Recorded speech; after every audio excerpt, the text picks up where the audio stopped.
अवैस यूसुफजई हमारे साथ ही हमारे साथ मौजूद हैं और ये जो में इनके चाहने वालों ने ज़रा उधम मचाया हुआ था डिजिटल स्क्रीन के ज़रिए, उससे सर्टनली पाकिस्तानी अफवाज, पाकिस्तान की जो इंटरनेशनल सतह पे कामयाबियाँ हैं, पाकिस्तान के मौक़िफ़ की तायीद और जीत हो रही है, उसको नुकसान पहुँचता है। और ये चीज़ें क्या लगता है PTI के वोटर सपोर्टर को कि इनके लिए कोई मुस्बत पेशरफ्त का पेश खैमा साबित हो सकती हैं?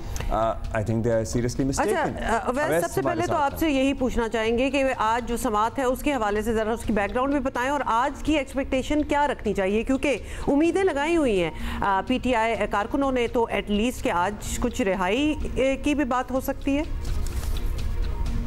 जी बहुत शुक्रिया। मैं आपको बताऊं कि जिन्होंने ये उम्मीदें लगाई हुई हैं कि बानी PTI जो पैटर्न इन चीफ बन गए हैं वो रिहा हो सकते हैं आज, तो मेरा ख्याल है कि उन्हें शायद इस हवाले से आज जो इस्लामाबाद हाई कोर्ट में समात होगी उसके बाद मायूसी का सामना करना पड़े, क्योंकि मेरा जितना कोर्ट रिपोर्टिंग का तजर्बा है मैं नहीं समझता कि जो दूसरी पे इस तरह की कोई पेशरफ्त या डेवलपमेंट सामने आए जिसमें सज़ा मुअत्तल हो जाए और रिहाई हो जाए, क्योंकि ये आज टेक्निकली दूसरी समात है इस केस की।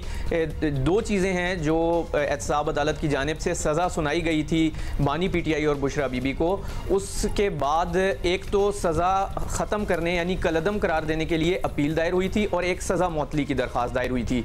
तो जो सज़ा कलअदम करार देने यानी कि बाइज़्ज़त बरी केस से करने के लिए जो अपील है उसके बारे में तो रजिस्ट्रार ऑफिस ने पहले ही कह दिया है कि वो अपील इस साल यानी रवां बरस 2025 में फ़िक्स होने का भी कोई इम्कान नहीं है।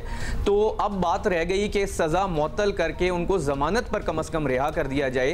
तो उसका जो प्रोसीजर है जो हमने देखा है अदालतों में इससे पहले जितने केसेस, उसमें यह होता है कि जब नोटिस होता है तो नोटिस के बाद जो मुतलका प्रोसिक्यूशन टीम है वो आके आर्गूमेंट्स करती है। इससे पहले जो पटिशनर होते हैं उनके वकला के दलाइल मुकम्मल होते हैं, फिर जवाबी दलाइल होते हैं और फिर हतमी दलाइल के बाद कोई जो फैसला है वो आता है। और बाज़ औक़ात तो फैसला जब रिज़र्व होता है उसी दिन भी आ जाता है और बाज़ औक़ात उसके कुछ दिन लेने के बाद भी कोर्ट जारी करती है। कोर्ट की सवाबदीद है कि वो उसमें कितना टाइम लेती है। तो अब मुझे ये बताएं कि जो एक ही समात हुई है जिसमें नैब को नोटिस हुआ है और उसके बाद चलें कम से कम ये तो हम कह सकते हैं कि नैब की जानिब से ये ताख़ीरी हरबा आज नहीं इस्तेमाल किया जा सकता कि उन्होंने अभी इसमें प्रोसिक्यूटर अपॉइंट करने हैं, क्योंकि ये नोटिफिकेशन मेरे सामने पड़ा हुआ है जो 2 जून का है और इसमें एक स्पेशल प्रोसिक्यूशन टीम तश्कील दे दी है नैब ने। ये 5 प्रोसिक्यूटर्स हैं जिसमें लीड जो प्रोसिक्यूटर हैं डिप्टी प्रोसिक्यूटर जनरल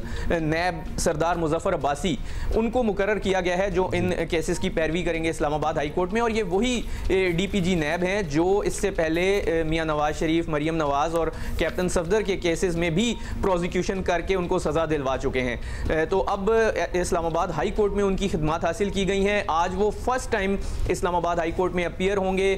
जो पैटर्न इन चीफ हैं PTI के और बुशरा बीबी उनके वकला के दलाइल होंगे। उसके बाद नैब ने अपने आर्गूमेंट्स करने हैं, अपना तहरीरी जवाब जमा कराना है, उसके बाद एक रिबटल या जो जवाबी आर्गूमेंट्स होते हैं वो होने हैं, तो उसके बाद कोई फैसला होगा। तो मुझे ये नहीं समझ आ रही कि जो ये बातें हो रही हैं कि बानी PTI रिहा हो जाएंगे या पैटर्न इन चीफ, तो वो किस बुनियाद पर हो रही हैं। हाँ, एक बात ज़रूर हो सकती है कि नैब आज आकर ये कह दे कि हमें किसी बात पर कोई एतराज़ नहीं है, अगर अदालत इनकी ज़मानत मुअत्तल करके इनको रिहा करती है तो हमें कोई एतराज़ नहीं है। इस तरह का कोई मौक़िफ़ ले तो फिर शायद अदालत इस नतीजे पे पहुंचे कि ठीक है इनकी जब अपील लगेगी तो हम देखेंगे, फिलहाल हम इनको जो है रिहा कर देते हैं। That would be too good to be true for them, मतलब ये ऐसा होता नजर नहीं आ रहा है। Thank you for keeping us updated. That was precise and very informative. So yeah.